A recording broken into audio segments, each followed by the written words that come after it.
We're very a food technology that operates in the healthcare, care home, and education sector. And with me, I have my very popular co-host, Jacqueline, who I'll let introduce herself. Thank you, Taryn. Hi, everybody. I am Jacqueline Evans. I'm representing Integra Europe. Integra is actually the largest hospitality procurement provider on the globe, and we do specialise within the care sector as well. And Daniel, over to you. Thank you so much for being with us today. Thank you, Jacqueline. Thank you, Taryn. Hi, I'm Daniel Casson.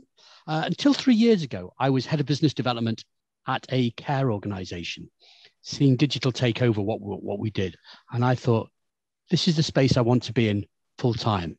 So I stepped off that corporate ladder and became an independent digital social care consultant, but very closely tied in with the care organisations. I'm the digital representative for Care England, the largest care representative body in the UK. In the UK, and I work with them. I work as part of digitalsocialcare.co.uk, which is sponsored by the NHS to promote digital transformation in our sector.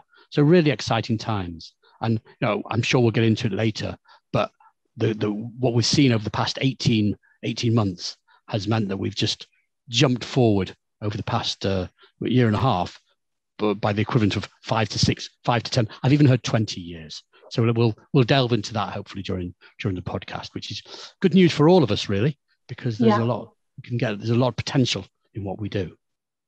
I bet, and I'm sure it's been a really transformative time. Every cloud has a silver lining, and we've definitely, Taryn and I have talked about this subject a lot, and are both really passionate about it. But I can see a lot evolving very quickly in the care sector in regards to moving forward with technology. Where do you see the main support coming from for that evolution, Daniel? It's a really interesting question. For the first time in the care sector, in my experience over the past 15 years, for the first time, the statutory bodies, the NHS, is really engaging with social care. So although in some cases NHSX has its detractors in some areas, the work they have done to consult with the care sector to ensure that we have the possibility to transform what we're doing digitally has been immense over the past 18 months. And moreover, the onset of the integrated care systems in England, covering all of England being covered by 42 footprints of integrated care systems, mean that social care has to be part of that integrated care system. And the only way to do that is to make sure that it's digitally contributing to all the data and information that we're building around a person. And the focus is, with my health colleagues, this is always a bit cheeky. With my health colleagues, I always have to correct them to say, we're not talking about patients here. We're talking about people and their quality of life and their life journey, because we'll only actually go to hospital or acute intervention if something's gone wrong in the quality of life journey that people are on. So that's been the big step over the past 18 months. Taryn. And Daniel, I suppose what I always like to do is take it a step back, because I'm new to the care sector, as most people know. And obviously hospitality, Jacqueline and I both come from, and I think we saw their kind of embracing digital technology such as click and collect. But I'd like to really up it a bit. We use words like digital transformation, integration, data. To the average care homes, a lot of this can seem quite overwhelming. So when you're thinking about digital transformation, obviously a lot of the people that we speak to on a daily basis, very short-staffed, pen and paper, and it's all really overwhelming. Simple things like getting hardware and getting Wi-Fi to work in a kitchen, as an example. So if you really had I don't want to say dumb down, but if you really had to explain to someone like myself what you foresee digital transformation in the care sector looking like in the next 5 years, as well as in the last 18 months, what exactly have you seen? And what do you think are the things that we should be looking out for? Well, I take it down to what we're seeing from a basic kitchen level in some way. It's all focused around the person. This gives us the opportunity. So if you can start to get to know the likes of a person, how they react, then we can get to know their details to get to know them as well as possible. So when I talk about these words like integration, data, etc., it's all about people. So it's getting to know people better. So that's what I see as the big opportunity. So in care homes, yes, there's a recruitment crisis.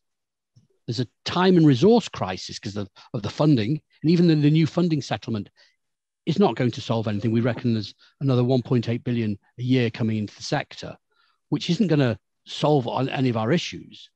But what we need to do is we need to create time for people to take that personal care, to take that care of individuals. So what we can do, if a lot of the, it's difficult to call them mundane, but a lot of the jobs that care staff, kitchen staff have to do can actually be taken away from them to give them what we call the gift of time to care. But one of the issues which you've highlighted is to get to that, the optimum gift of time needs investment. So we need to find a way in the sector of freeing up some initial investment in your hardware, in digital skills for people. Although the skills of people in the care sector is often underestimated, because there are a ready cohort of people who are pushing their management and their seniors to take on more digital, because they know how it can transform. So does that go to enough of a base level for you, Taryn? Or do you think it can get even more granular and say, what we're trying to do is give you the time to be carers, give the people who are working in our sector time to care? No, I think you've explained it incredibly well. I think maybe for some people listening, it's where do I start? I think, we're in the sector, words like interoperability, all of those things come to mind. So if I am a care home that is hearing about digital transformation and all these amazing things that can give me time back, where is a good place to start? Are there good resources for them or frameworks? But I suppose where do you start as a care home? Because obviously before you fully automate everything, I suppose there has to be a starting point. The starting point has to be the person. The starting point has to be the person that we're caring for and supporting. And the best way to get to a focus around them is a digital care record. And I've got to say, without being too technical, that's the base of everything that we can do. Now, NHSX has a target. They have a target that by March 2024, 80% of all care facilities, care homes, home care, supported living, shared lives, will have a digital care record for each individual in their home. Now, brilliant. On that, you can then record their likes, dislikes, hydration, nutrition, allergens straight away. Exactly, Jacqueline. So then you start in. So that's the hub. That's the hub around which other things can work, because that can then record, bring in data. It can then allow you to spot trends either with a person or with a cohort of people. So you can see how people react potentially to certain foods, or how they react to certain environments, or how they react. One of the interesting things is how people react to being supported by a certain individual. Some individuals have a preference. So we're really getting to the person-centered care that we've been talking about for the past 15, 20 years. So that digital care record is the hub, the start of it. And I suppose, Jacqueline, from your side, I mean, listening to Daniel speak, it's kind of a win-win, right? Because once everyone starts tracking this, then when you start to look at food waste and food ordering and carbon footprint and all of that kind of stuff, it all is just easier. Yeah, I mean, I again, we've spoken about it before, but I know that, the care sector has been pitched to pretty much double by 2030. And I think there are so many reasons and benefits for evolving further into technology for that sector.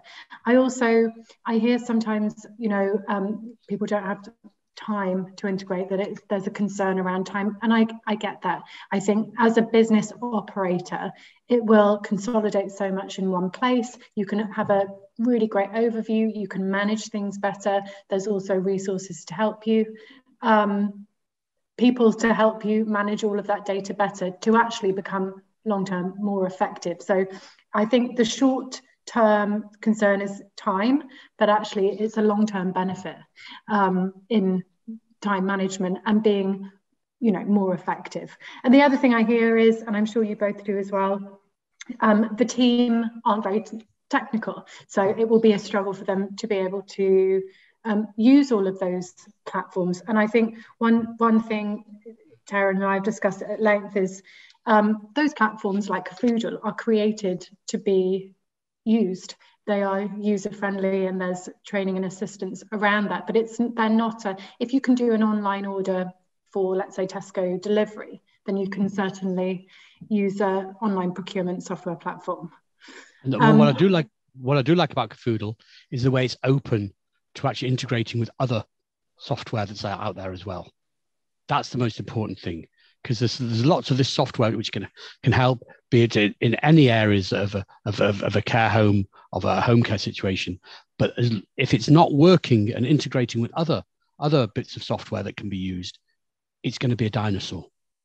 Yeah, and I think that's what's exciting about our partnership with Integra as well, because it's listening to you speak, Daniel, it kind of reaffirms that whole, I don't want to use the word circular economy, but the idea definitely springs to mind where, you know, better prices, better nutrition. We look at a lot of price per nutrition, price per calorie, that all kind of improves residents' care. And obviously Integra's got some amazing, what is the correct word for them? Business analytics intelligence, right, Jacqueline? That can kind of show you where to, and it all just fits in quite well. You know, the better food you're giving people, the better they are, the better systems you're using to do that, the more you can get out of them to make sure that you're staying in budget, buying stuff the cheaper you can. You know, Integra negotiating some incredible prices at the moment with the supply chain crisis, and most importantly, getting deliveries. So it all kind of does work in a circular way, which is quite encouraging. Yeah, completely agree. Yeah. And one thing in my mind, and it's a question to you both, as a bigger picture, what do you see are the, and I'm sure there's a million, but what are the main benefits of evolving into technology for a care business? Because it's not just about, you know, the individual care, there's a multitude of layers of benefits. Do you, off the top of your head, what are those for a business owner operator? If I had to pick one, it would be that we're an integrated part of the health and well-being platforms, so that a person can link in with the health systems. And what's more, they can get the personal care. One of the great things about digital care records, what they do now is they have this about me section, because it's not about clinical data. It's not about specific data about someone's health. It's how they react best to what situations. So this about me, this is me section says, for example, where a person is at most at home, if they don't like being surrounded by people, what sort of foods they like, when, how they like to eat. So we can build that softer picture around people, which I think is the most important. And then if that can be then transported into their whole health journey with health partners, with community partners, then that can benefit the person. So for me, this integrated journey is the best thing we can get. And there's some technology out there, for example, like Pain Check is one I always think of, about how people with dementia, for example, can actually express themselves, can show what they're feeling.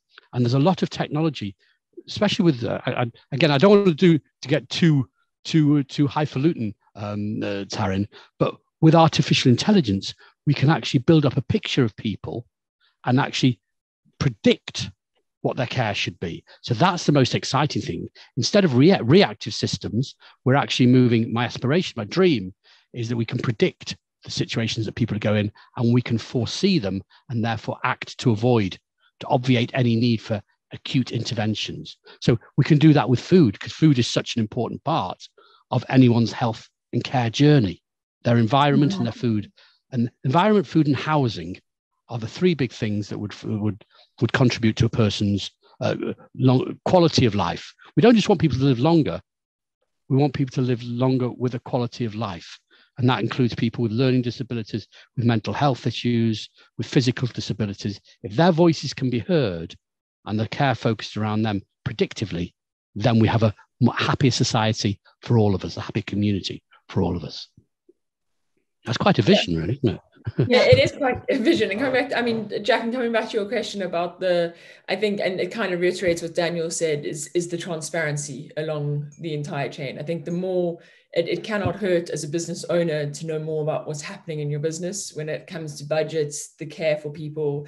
I think it's exciting. I didn't realize about the 2024 digital care planning. That is great. And I think, Daniel, having the kind of aspirational vision you have is amazing. But I can imagine there are still a lot of smaller care homes that are feeling, quite overwhelmed. And I think I kind of like to think, simplicity. I'm quite surprised at how many care homes haven't done digital care plans just yet. And I suppose, and a lot of it could be budget, a lot of it can be implementation. And actually, as Jacqueline was saying earlier, I think it's finding that breathing space, as with any business, to take the time out to implement a system that in the long run is going to create efficiencies, but also the transparency on care. I mean, I can only speak from the kitchen experience, but it makes common sense that it's extrapolated to medicines, etc. Is if you are having temporary staff or substitute staff, if there's no easy way for them to see what needs to be done for a specific person in a home, then mistakes are going to be made. And that is with food, but that is with medicine and everything. And as soon as that is digitized, it just removes that kind of human error, I imagine. So it's almost like now is even more important. And you can start simple. I mean, there's some digital plans on the market that are cost affordable from what I understand and pretty easy. And also, I think, as Jacqueline was alluding to, we've all learned that, the care sector is quite time poor. So a lot of these places come with these off-the-shelf packages that can literally just be completely set up and plugged in and ready for you to go and operate. Yeah. I think go, Jacqueline.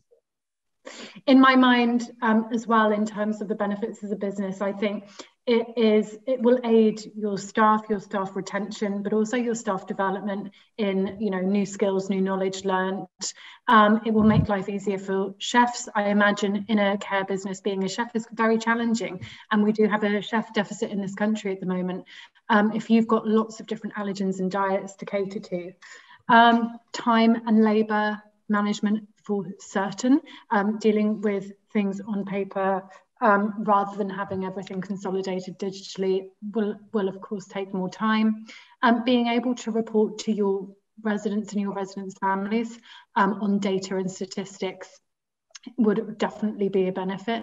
So it would be good on that level as well. And if you're working with investors, particularly from the Integra part with data and data analytics, showing price performance month on month, year on year statistics, you've got that readily available, as well as with other software platforms that you can really use that to move forward. And of course, I think it's adding value to your business because, as time moves on, as that sector continues to grow, it will become more competitive, that other businesses are moving ahead and evolving quicker than others. And of course, if it was me, I would want to be one of the ones moving forward quicker. So that was, in my mind, just a couple of other benefits. And Jacqueline, I'm very aware that what Taryn's doing is trying to say, yes, this is great, but how can people at that level? We know that in social care in the UK, there's so many small operators, one or two homes or one or two. How can they meaningfully engage? And I think the answer is there are freemium models out there. Little baby steps can actually lead you to some very good solutions. So I'm wary of naming certain companies, but I know of, for example, on the digital care records, where there are ones where there's a freemium model which you can join in for very little inputs. And it can just start you on that process. So what I'd say to anyone listening from a small provider who says, no, we haven't got the time, we haven't got the resources. I also about resources being time, people, place, and hardware. They say, we don't have the resources for this. Start small. Don't be afraid of starting small and building up. If you're going to start small, have an idea in your mind of where you want to go. But if you can start recording some data about people, on easy to access systems. And what people don't realize is, for example, if they're using Microsoft, they already have a suite of tools at their hands, which they're maybe not getting the most out of. So there are easy steps into this, Taryn, I assure you, which don't require so many resources to just start that journey bit by bit. And then I think, Daniel, in kind of like concluding today, I think what a lot of care homes, and I think we briefly might have chatted about this a few months ago, is you talk about digital strategy. So, and I think, Jacqueline and I have seen this just as normal consumers, as I said, from different industries.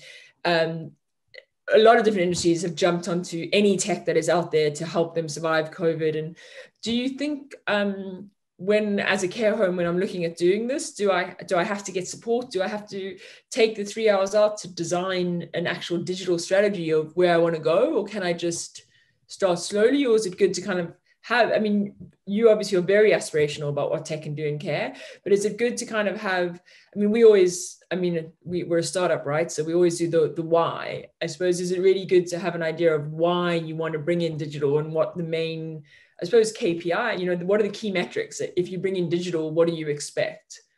Are those kind of good steering points for people to start? And then obviously with you yourself at Casson Consulting, I imagine that's how you support people on their journey. Yeah, it's very much what I do to people is I say, I go all mystical about it. I say, what's your persona? What's the persona of your business? How do you see yourself? How do you define yourself? And if we're going to try and create something with you about how you engage digitally, let's do it in a way that fits with your persona, with what you want to be. Because all businesses have a character. They're individual. So therefore, while you don't need to sit down and write a full strategy, although I could do that for you, you don't need to sit down and do that. What you do need to do is make it reflect your business, because you're not setting up a new business. You are actually enhancing what you already do. So the technology that you actually choose to engage with has to be an extension of who you are. And I think, so that's the first step for me. And the second step is talk to people, because because this is a journey that involves everybody. It involves the people you're caring for. It involves the families and what we call their circle of care. It involves potentially other actors you're working with in the local authorities or the health authorities. So just start, if you have this idea in mind of who you are, how you want to enhance who you are, and then start talking to people, then that gives you the run-in. And then you can start, you have a way of measuring of digital tools that you're looking at. Say, do they fit this picture of us? Is this where we want to go? Very simple. Keep it simple for you as a corporate person. That's what I would say. Great. So Jacqueline, any final thoughts from you before we wrap up today? No, I think it was a great conversation. We could talk about it forever. Thank you so much, Daniel. Thank you for joining us today. Pleasure to see you again. And we'll be back soon. Yeah, so as Jacqueline said, thank you so much for joining us, and we hope to speak to you all soon. Have a good. Thank you very much.